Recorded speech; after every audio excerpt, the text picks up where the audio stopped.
Hello everyone. In this video we will discuss about Gaussian mixture model. Gaussian mixture models is an unsupervised machine learning technique to cluster the data points. In the previous video we have seen k-means clustering, which is a hard clustering approach where we assign each individual data point to a particular cluster. Unlike k-means, in GMM we have something called as soft clustering, where we assign probabilities of a data point belonging to a cluster. So let us see how these probabilities and its associated parameters are computed in Gaussian mixture models. So first and foremost, we assume these data points have been generated by multiple Gaussian distributions in GMM, and it is something as shown here. We have a set of data points, and we assume that this distribution can be represented in the form of a sum of Gaussian distributions, and we would like to estimate the parameters of each Gaussians and also the weight for each of these Gaussians in GMM. So these are the unknown things. We don't know which point has generated or which cluster has which point generated from which Gaussian, and also we also don't know the parameters of the Gaussian. So both are unknowns, so we would like to find out. Thereby we try to group these data points into clusters. So let us see how it works. So mathematically, consider a point in r-dimensional space represented as x. Probability of x indicates that the probability of a particular data point in this overall multi-modal distribution, and this can be represented as the sum of the Gaussians or the sum of the component from each Gaussian. So probability of x is the summation of probability of x comma z is equal to k. This indicates that for a particular cluster, if you could find out the probability of a particular data point x, and if you sum along all the k clusters, we will get the total probability for that particular data point. And this can be represented in the form of conditional probabilities as follows, where here we are saying that given a data point belonging to a particular cluster, the probability of it is a normal distribution, because we assumed that data points are coming from a multiple Gaussian distributions, and therefore if you know that this data point is from a particular cluster, then this data point follows a normal distribution, and we indicate this probability of z is equal to k as pi k as the weight of that particular distribution. So this is the mathematical way of representing the overall multimodal distribution as the weighted sum of the Gaussians. So where k indicates the number of components, pi k indicates mixing coefficients or the weights, mu k is r-dimensional mean vector, sigma is the covariance matrix, and it should satisfy this equation because the probabilities should sum to 1 and also they should be greater than or equal to 0. Let us see how we are going to calculate the parameters of the normal distribution. So let us consider this multivariate Gaussian distribution equation as follows, where we have x and mu as vectors and sigma is the covariance matrix, and let's take a data set, given data set x1, x2 and so on xn represented as capital X, where each of these points are the observations which we have, and they are the samples of the multivariate Gaussian distribution, and we would like to represent each of these samples as the sum of the Gaussians and represent the overall function. So we define something called as likelihood for this data set, for these given observations, L of theta, where theta indicates each of these parameters mu k, sigma k and pi k, and we define as follows. We take first each of these samples and its corresponding distribution. As I said earlier, each of these point follows a multi or the sum of the Gaussians, because they are all the samples of a multimodal distribution which is represented as the sum of the Gaussians. So for every sample we get this multimodal Gaussian distribution, and we take the product of the distributions of each sample. That's why we are doing this product term here, and this overall function is actually a function of theta, because x1 x2 are the knowns, which are known observations. So this is a function of theta, and we would like to estimate the optimal parameters for these theta, which is mu k, sigma k, and pi k. So in order to do that, first we take the log on both sides, because log is a monotonic function and it does not changes whether we maximize or minimize. So we try to apply log on both sides. As you can see, this is a log of summation, which is actually very hard to track or hard to solve. So instead we follow an algorithm called as expectation maximization, which is an iterative approach to find out these optimal parameters. So let us see how we are going to apply this EM algorithm to obtain these parameters. First we will see the final outputs which we obtain as part of EM algorithm. As I said, EM algorithm is an iterative approach where we have two steps. One is expectation step and the other is the M step, which is the maximization step. These two steps we try to do iteratively until we converge to the optimal parameters. But here we in the E step, by using the parameters, we first find out the gamma nk, and in the M step, by using the gamma nk, we try to find out the new set of parameters. So this goes on, this process of finding gamma nk by knowing parameters and parameters by knowing gamma nk goes on until we converge. So the complete derivation of how we obtain this gamma nk is given towards the end of this algorithm, which is a EM algorithm, the derivation of EM algorithm that we will derive later. But here we are seeing the final expressions of the gamma nk and its associated parameters, which are the pi k and mu k and also the sigma k. As we know, by seeing this expression, we can clearly see that mu k is some form of a weighted mean, and also variance is some form of a cross product between these two vectors. Towards the end of this video, we completely derive the EM algorithm and obtain these formulas, and we see how we obtain each of these terms given here. But before we go to the EM derivation, we will see a quick comparison between EM algorithm or the GMM and the k-means. What are the pros and cons, and also its implementation. I've kept the derivation towards the end because someone might not be interested because it is mathematical. So those who are not interested in mathematical, you can take this expression and try to implement in Python and see it.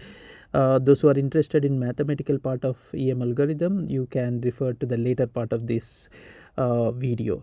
So let us start with comparing GMM over k-means. So these are some of the important differences. GMM handles overlapping clusters better because as you know, k-means has only one centroid and you have to associate every point to the centroid. But whenever there is a clusters, whenever there is a overlap, it becomes harder to actually cluster or assign a point to a particular cluster. So since there is a nice soft clustering which is happening in GMM, so you can associate with a probability, and thereby it becomes easier whenever there is overlapping clusters. And GMM models elliptical clusters, k-means cannot. K-means is usually restricted to the spherical clusters where you have a set of points rather than a spread of points along a particular direction, whereas GMM can handle that such kind of spread, which can model it as an elliptical and thereby obtain a relevant covariance matrix related to that particular elliptically ordered points. So that is not possible in k-means. And GMM is a probabilistic model, whereas k-means is just a distance based method, and GMM can be used for density estimation, anomaly detection and generation. So these are some of the differences. We have few more differences. Let us see what are those. So GMM naturally handles imbalanced cluster sizes. For example, it is not compulsory that points are uniformly distributed, they can be random. So even in such cases, GMM works better as compared to k-means. GMM learns these mixing coefficients by k, whereas k-means treats all clusters equally. So whenever there is an imbalance in the cluster sizes, GMM works better. And GMM has a strong probabilistic interpretation, because GMM, we derive each of these parameters theta, which is mu k, sigma k and pi k, by using the idea of maximum likelihood estimation. So we employ the MLE on the probabilities obtained for the observations, and we derive each of these parameter expression, which we will see in this video towards the end. First we will derive for the single Gaussian case, and then the multiple Gaussian by applying the MLE concepts there. So that is, so GMM is a probabilistic interpretation, whereas k-means is a simple heuristic algorithm which relies on the sum of the square distances. And also k-means is a special case of GMM when sigma k is sigma square I, and the variance, sigma variance is tends to 0. So it becomes similar to k-means, becomes similar to GMM under these conditions. Before we go to the EM derivation to derive the parameters expressions, first we will see for a single Gaussian case. This particular case is, we don't need an EM algorithm to solve it. We can employ the traditional maximum likelihood estimation to find out the parameters mu and sigma k. So first we will see that, and later we will see why it cannot be extended to the k Gaussian case, and that's where we will derive using an EM algorithm, which is an iterative approach to solve it. So first let's see for this single Gaussian case. So log likelihood for dataset can be given as follows, where this represents the sum of the Gaussian case with k is equal to 1 to capital K, and the product term has become the summation because of the logarithmic operation. And now, as I was saying, we will be first doing for the single Gaussian case, so k becomes 1, so this would be log of a single Gaussian.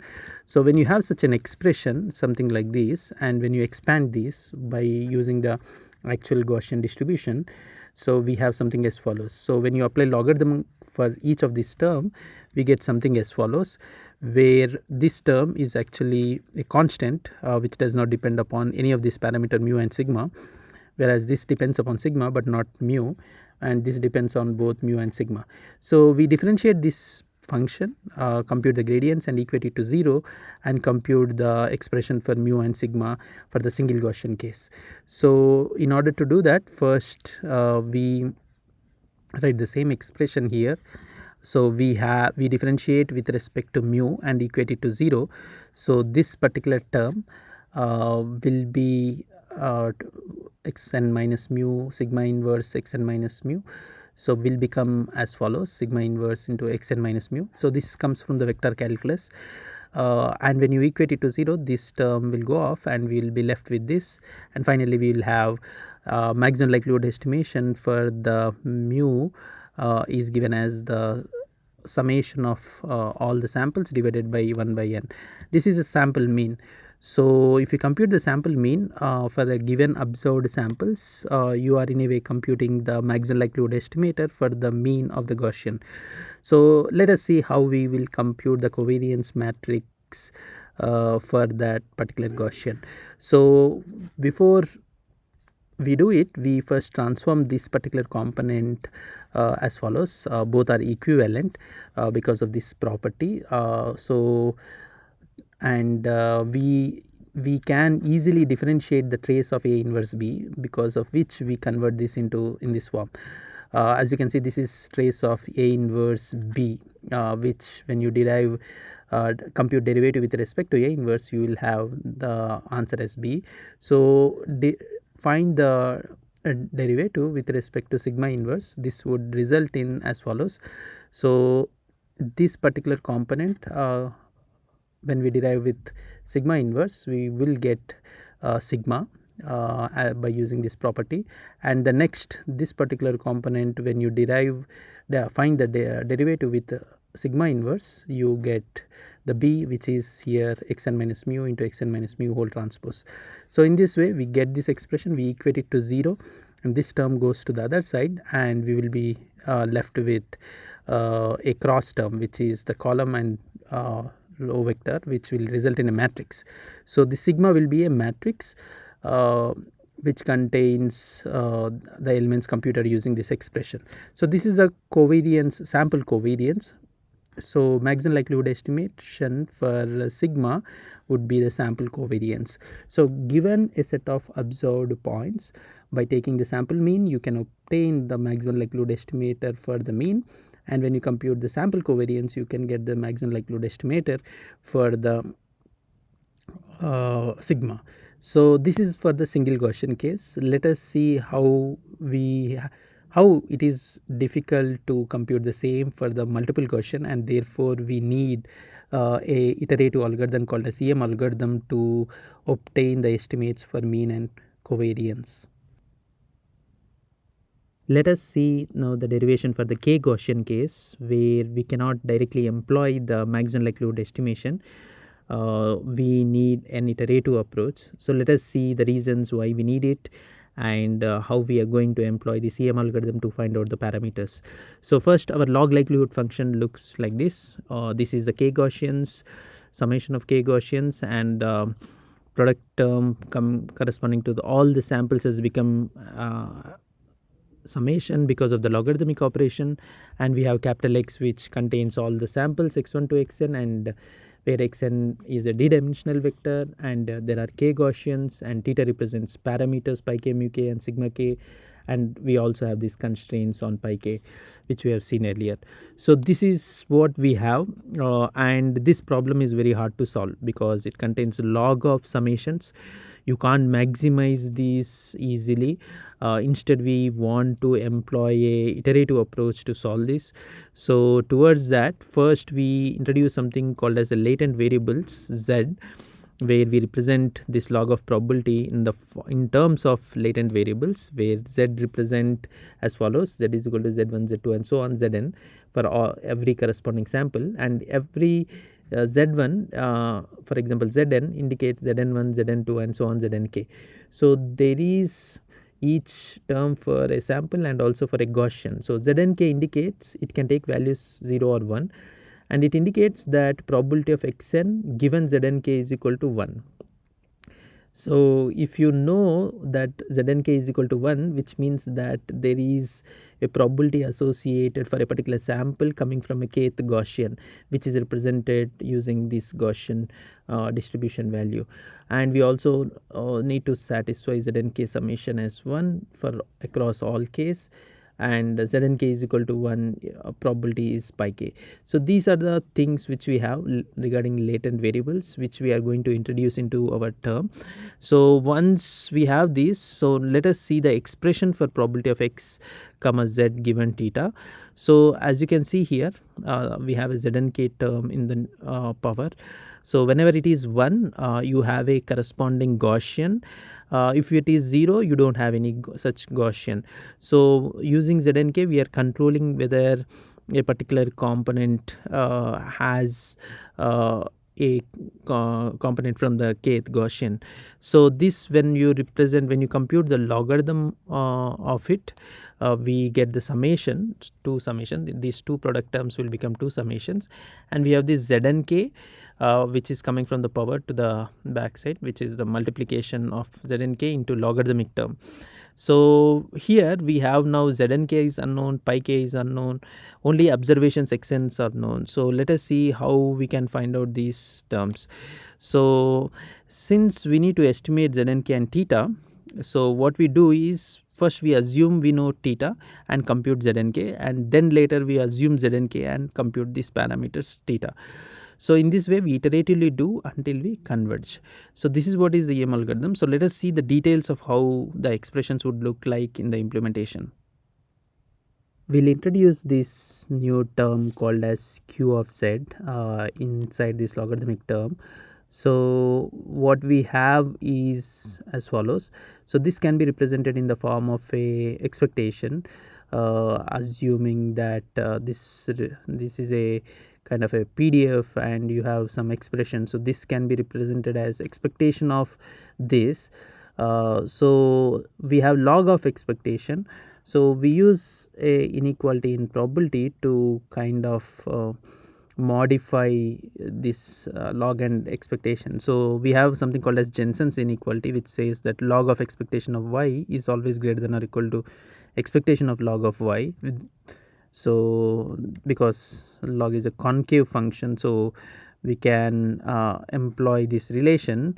So using this inequality, we can say that this particular expression, probability of x given theta, is greater than or equal to we have log and expectation. So this can be kind of interchange, expectation of log probability of x comma z given theta divided by minus log of q of z. So what happened here is, once you reverse expectation and log, so log of a by b is log a minus log b. So this is log a minus log b. So we are employing expectation for both these terms. So now we have this inequality and we can define this term, this particular term, as L of q comma theta, and so since it is an greater than, we can add an extra term to make it equal. And this particular term, when you choose it very carefully, we can get a simplified expression for log of p of x given theta. So we call this as scale divergence, Kullback-Leibler divergence between q of z and p of z given x comma theta. So let us see what happens to this term when you choose a particular q of z. So this is what we have, and when you choose q of z as probability of z given x comma theta, so this term will become 0. So thereby, so this term will completely become 0, and we are left with only L of q comma theta, which is this expression. So for a particular q of z, which is as follows, this is what we got, L of q comma theta, and this particular term is independent of theta, and this is the only term which is dependent on theta. So this is what, so rather than maximizing this particular term, log of probability of x given theta, we try to maximize this term which is depending upon the theta. So this is the q expression which we have, which is the expectation of log of probability of x comma z, and we already know the log of probability of x comma z is given as follows, which is a product of zn case, pi case, and you also have this parameters mu case and sigma case as the unknowns. The only thing which we know is actually the observation. So now when you compute this expectation across this log, we will be having an expression something like this. So here, by employing the expectation to each of these individual terms, we have expectation of znk, because all of these terms are independent of z. So, and this term can be written as gamma nk. So this gamma nk can be solved, it can be computed, because we know how the znk expression would look like. So znk is equal to 1 if zn is equal to k and 0 elsewhere. So when you represent, when you solve for this expectation, so we have 1 whenever this condition satisfied. This happens which is equal to probability of zn equal to k, and 0 when zn not equal to k. So this expectation value is nothing but probability of zn equal to k. So we got these gamma nk values. Now since we know this parameter, now we can try to maximize and obtain the parameters pi k, mu k, and sigma k. So this is what we are going to do next. So we have expectation of znk, which we came to know that probability of zn is equal to k, which is given here for the given xn, and so this can be represented using the Bayes theorem as follows. For zn given xn can be represented as xn given zn, which is shown here, and also for all other xn given zn equal to j, where j lies from 1 to k. So this is simple Bayes theorem which we have employed to compute probability of zn equal to k for a given xn and theta. So in this way, when you write in the form of normal distribution, this is what you look like, and this is the expression for gamma n k which we came across in the very beginning of this video. So using the Bayes theorem, you can obtain the gamma n k quotient. So once we know for one iteration these values, we can employ them and try to compute the parameters mu k and sigma k. So for that, we maximize q of theta with respect to theta, where theta are the mu k, pi k and sigma k. So this is the expression, and we know what is gamma n k now. We have only these parameters, so apply the logarithmic operation and differentiate with respect to pi k. So when you differentiate with respect to pi k, we have only this expression, we don't have this expression because there is no pi k term in this. So when you differentiate, the important thing to remember is we notate sigma n equal to 1 to capital N, gamma n k as nk, capital Nk, and q pi will therefore be k equal to 1 to capital K, nk into log of pi k. So this expression has turned into this expression. So now let's differentiate this thing with respect to pi, and also we have this constraint pi k should be greater than or equal to 0 and sigma pi k equal to 1. So this is the objective function and these are the constraints. So we can use the Lagrange multiplier and bring this into the objective function. That's what we are doing here. So this is the objective function, this is the Lagrange multiplier we are bringing, and now when we differentiate with respect to pi k and equate it to 0, we get pi k is equal to minus nk divided by lambda, and this lambda can be easily found out by substituting this into this condition sigma pi k is equal to 1. So we obtain the lambda value as follows, and when we substitute this lambda here, it becomes pi k is equal to nk by n. So we got lambda as minus n, and when you substitute here, pi k is equal to nk by n. So in this way, you can compute the first parameter pi k by maximizing the q function and by also considering the value of gamma nk which we computed earlier. So in the same way, we can once again compute for other parameters. Now we will go for mu k. So this is the expression, complete expression. This is the term which contains mu k. This does not contain any mu k, so we can avoid it. So when you differentiate with respect to mu k for a given gamma nk, we will be having as follows: this log and exponential will go off and you will only be have this term. And when you differentiate with respect to mu k, we have something as follows, where this xn minus mu k is equal to 0, and when you take one of this term to the other side, we have gamma nk sigma inverse xn and gamma nk sigma inverse mu k, and this is nothing but we have seen already n equal to 1 to capital N, gamma nk represented as nk. So this is what we have, and finally mu k, so sigma k inverse can get cancelled out, and we have mu k nk, so that results in finally mu k nu as 1 by nk, so into sigma gamma nk xn. So this is also similar, like it's like a weighted sample mean, weighted by this gamma nks, and this gamma nk, as you know, we have earlier computed using the expectation. So this is how we derive the derivation for parameter mu k by maximizing q of theta by assuming that we know this gamma nk. So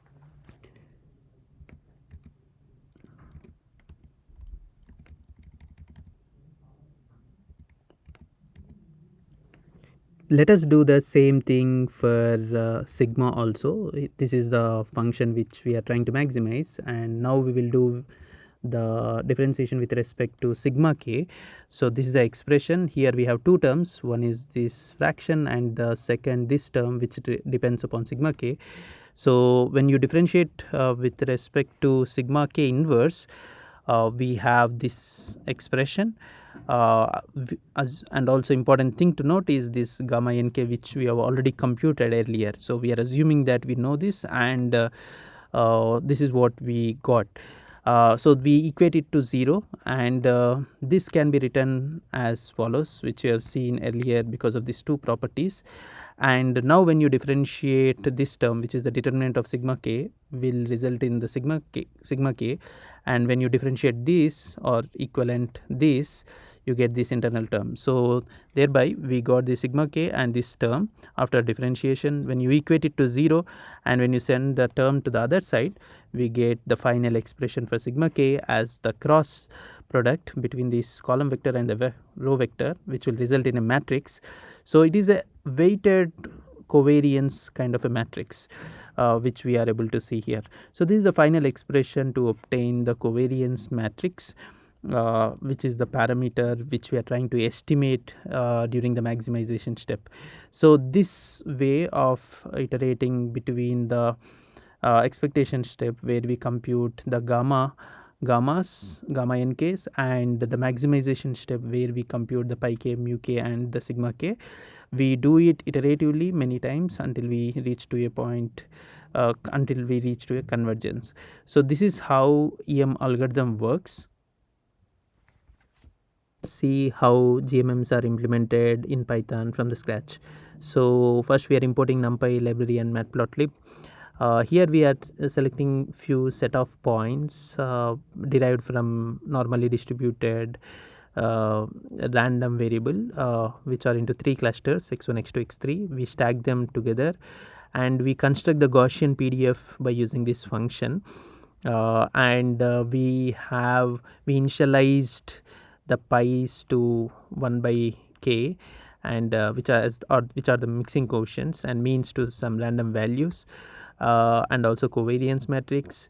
So this is where we do the iterations. We compute the gamma values, which is, we have seen that using Bayes theorem we computed. So we divide that with the summation of the gamma i's here, and once we obtain the gamma values, we use gammas and to obtain the nk value first, and from nk we obtain pi, and from pi means are also obtained. We have seen the expression how to compute means, which is the weighted sample mean, so as you can see here, and also weighted sample covariance, we can compute the covariance matrix. So once we obtain this, we can compute the log likelihoods here and append them, and this process is repeated continuously. For example, this whole thing is been repeated for 100 iterations, where it will finally reach to a settling parameters and also gamma values. So in this way we try to iterate. Let us see how the visualizations will look like. So these are the points, 3 random cluster points. When you compute the means and the variances, this is how will look like, and we can change, and this is the log likelihood versus each iteration, how the log likelihood values are changing. As you can see, it is increasing here, and so this is how we can implement Gaussian mixture models in Python. Let us now see a JavaScript based demo here, where you can place few sample points. For example, I am trying to place here say 2 clusters of points, and you can mention the number of clusters here, and you can run this GMM. So what it does is it try to employ the GMM algorithm and try to fit the group the points into clusters and fit the Gaussians. So for example, if I fit only one Gaussian for this is how the spread would look like. And suppose if I have one more set of point here, and suppose I increase into 2, this is what we see, and if I increase further to 3, this is what we see. So we can also run this for a 4th set of cluster points, and you can run these 4 GMMs Yeah, now you can clearly see it is fitting 4 Gaussians for each of those clusters. So in this way we can play with this JavaScript tool. Both the Python code and this JavaScript code I'm placing in the description. You can go through it and can play and you can experiment for yourself. So this works until 5 clusters, so you can run for 5 clusters also. So this is the maximum for which the code has been written. Yeah.